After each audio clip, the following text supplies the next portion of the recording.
नमस्कार, आप देख रहे हैं नवदेश टाइम। पेश है आज के मुख्य समाचार, लेकिन उससे पहले हेडलाइंस।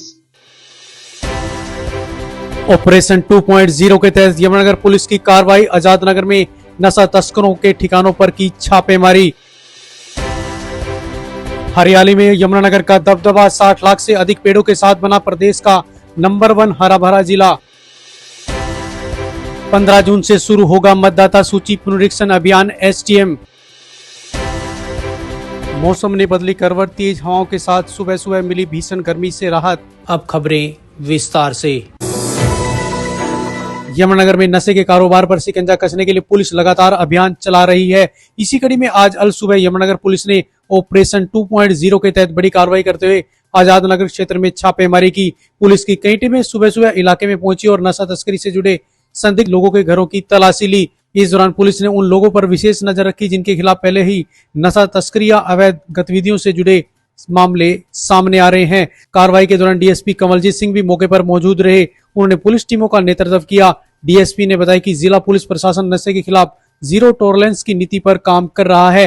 उन्होंने कहा कि युवाओं को नशे की गिरफ्त से बचाने के लिए लगातार अभियान चलाए जा रहे हैं और किसी भी नशा तस्कर को बख्शा नहीं जाएगा। आप सभी लोग जानते हैं कि हमारी हरियाणा सरकार हरियाणा से नशा को खत्म करने के लिए प्रतिबद्ध है, जिसके रिगार्डिंग हमारे उच्च अधिकारियों द्वारा ऑपरेशन मैदान 2 चलाया जा रहा है। इसके तहत हमने पहले भी अपना यमुनानगर जिले के अंदर रेड्स की हैं।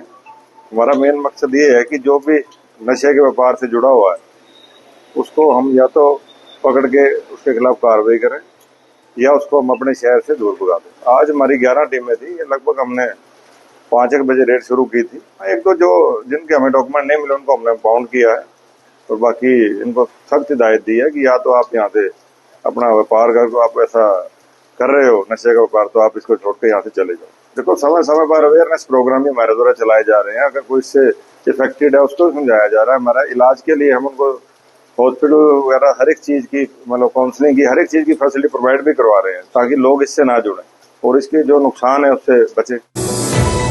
डिजिटल गणना के हालिया आंकड़ों के अनुसार यमुनानगर जिला 60 लाख से अधिक पेड़ों का रिकॉर्ड दर्ज कर पूरे हरियाणा में हरियाली के मामले में शीर्ष पायदान पर पहुंच गया है, जो राज्य के कुल वृक्षों का लगभग 14.86% है। पत्रकारों से बातचीत में इस ऐतिहासिक उपलब्धि पर प्रसन्नता व्यक्त करते हुए पूर्व पर्यावरण मंत्री कंवर पाल गुर्जर ने इसका मुख्य श्रेय स्थानीय किसानों की सक्रिय भागीदारी, कलेसर नेशनल पार्क और जिले में वर्षों से अपनाए जा रहे सफल एग्रो फॉरेस्ट्री मॉडल को दिया है। उन्होंने बताया कि किसानों द्वारा बड़े स्तर पर की गई पॉपुलर व सफेदे की व्यावसायिक खेती से न केवल ग्रामीण परिवारों को आर्थिक रूप से सुदृढ़ और समृद्धि का मार्ग प्रशस्त किया है, बल्कि पर्यावरण संरक्षण व हरियाली का दायरा बढ़ाने में भी क्रांतिकारी भूमिका निभाई है, जो आज पूरे प्रदेश के लिए एक प्रेरणादायक मिसाल बनकर उभरी है। यहाँ पे जो एग्रो फॉरेस्ट्री है, ये शब्द तो था एग्रो फॉरेस्ट्री, लेकिन सफल नहीं था। अगर हरियाणा में इसको सफल लगाओगे तो सब यहाँ सफल लग रहा है, तो ये यमुनानगर जिले में है। यहाँ पॉपुलर की खेती बहुत बड़ी मात्रा में होती है, सफेदे की खेती भी काफ़ी बड़ी मात्रा में होती है। और जब हमारी सरकार बनी तो उसमें थोड़ी एक समस्या रही थी लोगों के सामने, क्योंकि पॉपुलर के रेट बहुत नीचे आ गए थे। और उस टाइम मैंने ये बात रखी थी कि भाई जो ये ग्रीनरी है ना जी, किसान ग्रीनरी जब पैदा करेगा जब उसको लाभकारी मूल्य मिलेंगे। और कुछ इस प्रकार के रिस्ट्रिक्शन थी कि हम जो थे नई फैक्ट्री लगाने के लिए लाइसेंस नहीं मिल रहे थे और पूरे देश में ऐसी पाबंदी थी। तो मैंने इस बात को उस टाइम रखा था माननीय मुख्यमंत्री जी के सामने। आदरणीय उस टाइम नरेंद्र अपना मनोहर लाल जी प्रदेश के मुख्यमंत्री थे। मैंने कहा कि हम केवल ग्रीनरी के लिए काम नहीं करते, हम आर्थिक रूप से भी हम इसमें हमें वो चाहिए। अगर आर्थिक लाभ होगा तो हम ग्रीनरी भी दे देंगे, लेकिन अगर आर्थिक नुकसान होगा तब हम नहीं देंगे। तो मेरा मानना ये है कि अगर एनजीटी के सामने हम ये रखें कि अगर इसके लाइसेंस खुलेंगे, अगर लाइसेंस खुलेंगे तो नई फैक्ट्रियां लगेंगी, नई फैक्ट्रियां लगेंगी तो डिमांड बढ़ेगी और डिमांड बढ़ेगी तो पॉपुलर का रेट बढ़ेगा।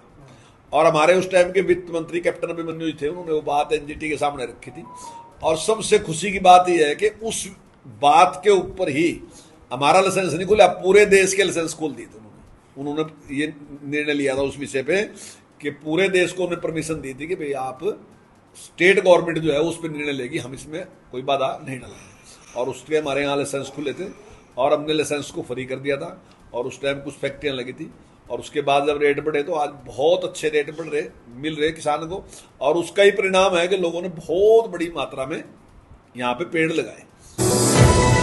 रादौर उपमंडल कार्यालय में आयोजित पत्रकार वार्ता में एसडीएम नरेंद्र कुमार ने बताया कि निर्वाचन आयोग के निर्देशानुसार 15 जून से 14 जुलाई तक विशेष गहन मतदाता सूची पुनरीक्षण अभियान चलाया जाएगा। उन्होंने कहा कि इस दौरान बीएलओ घर घर जाकर मतदाताओं को फार्म वितरित कर जमा कराएंगे। उन्होंने बताया कि 21 जुलाई को प्रारूप मतदाता सूची प्रकाशित होगी, जबकि दावों और आपत्तियों के निपटारे के बाद 22 सितंबर 2026 को अंतिम मतदाता सूची जारी की जाएगी। उन्होंने बताया कि प्रशासन द्वारा ग्रामीण क्षेत्रों में जागरूकता अभियान भी चलाया जा रहा है।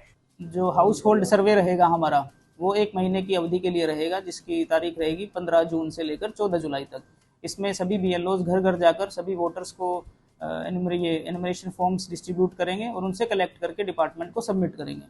उसके बाद ये एनुमरेशन फॉर्म का फेज कंप्लीट होने के बाद एक 21 जुलाई को ड्राफ्ट वोटर लिस्ट या ड्राफ्ट इलेक्टोरल रोल पब्लिश किया जाएगा और उस ड्राफ्ट इलेक्टोरल रोल पर हम 1 महीने के अवधि में उनसे जो संबंधित वोटर्स हैं या कोई और अन्य नागरिक है उनसे दावे और आपत्तियां दर्ज करवाएंगे।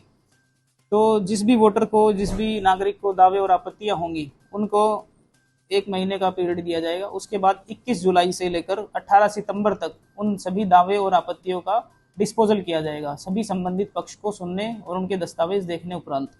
और उसके बाद इस प्रकार 22 सितंबर 2026 को जो अंतिम वोटर लिस्ट होगी उसका पब्लिकेशन किया जाएगा। तो लगभग ये 3 महीने की प्रक्रिया रहेगी। इसमें हम ये सुनिश्चित करेंगे कि सभी वैलिड वोटर्स है उनका नाम वोटर लिस्ट पे आ पाए। जी देखिए, हम सरपंचों के, पंचों के और नंबरदारों के माध्यम से हर गांव में एक अवेयरनेस एक्टिविटीज़ करवा रहे हैं, जो चुनाव आयोग की एक्टिविटीज़ रहती हैं स्वीप एक्टिविटीज़ के अंदर।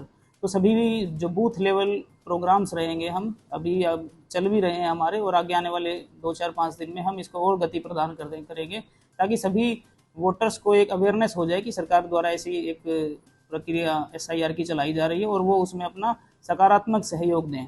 और जो भी BLO उनके पास जाएं तो उनको कोऑपरेट करें कि भाई वोटर लिस्ट का रिवीजन का काम चल रहा है।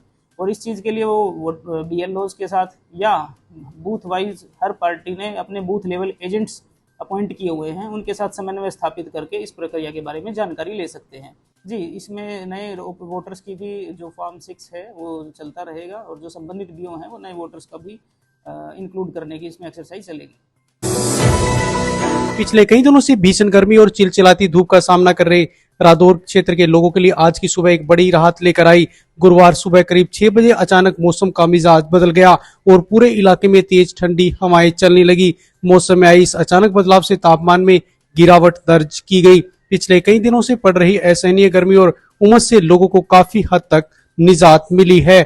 आमतौर पर सुबह 6 बजे तक सूरज की तपिश महसूस होने लगती थी, लेकिन आज सुबह का नजारा बिल्कुल अलग था।